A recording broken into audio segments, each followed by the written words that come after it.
My name's Jim Hawkins. I'm from a company in the UK called Skid Car UK, and I manage the company and train people how not to skid. And we train the trainers, we also train members of the public really in the skills of car control as opposed to skid control. It's not really teaching people how to skid a car, it's how to control the car in adverse weather conditions.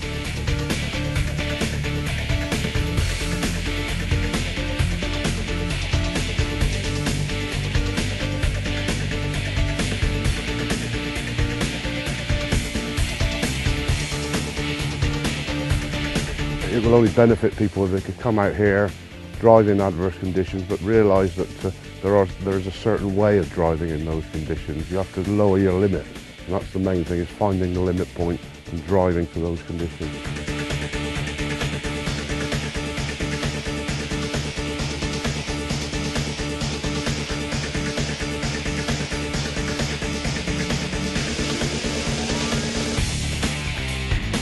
We have quite a lot of instructors that are available to full Veckling. For our course, we also get in Ruben Borgesson, who's the chief driving instructor for the Swedish police. The exercises with skid frames in the skid car, the area decide, but here we have lakes, so we have the space, so we can do everything.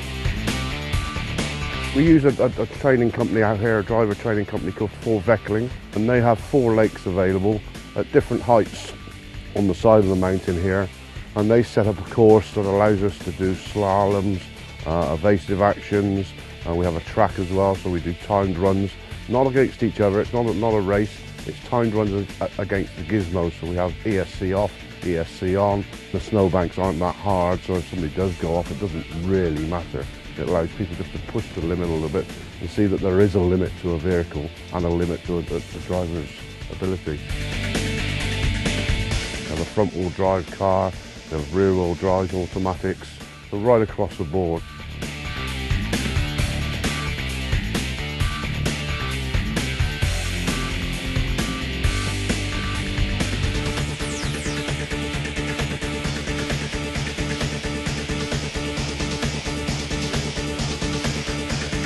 Facilities, are ideal. The accommodation, the area, superb. Not readily available to the general public, so that's why we've geared the course so that it can be for the trainer, if the person wants to become a trainer and then train on after that, but it's also very much for the general public. This is an ideal opportunity for me to learn something more and take it back and give it to the people back home. You've got loose surfaces, gravel, you've got ice, you've got snow, where else can better really to practice and hone those skills?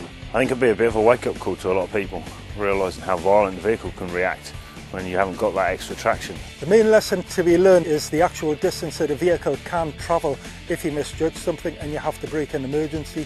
Everybody should experience something like that. This place actually proves that the thing works in reality. It's the best thing I've done. I think it's been invaluable, and I would say that anybody who delivers response driver training, I think it's a must course. Skid's a skid. You can control it over here or drive to the conditions so that you don't have a skid. More importantly, then this is what it allows you to do. It's not a skid control course, it's a car control course, and that's where it differs from probably every other course that people do.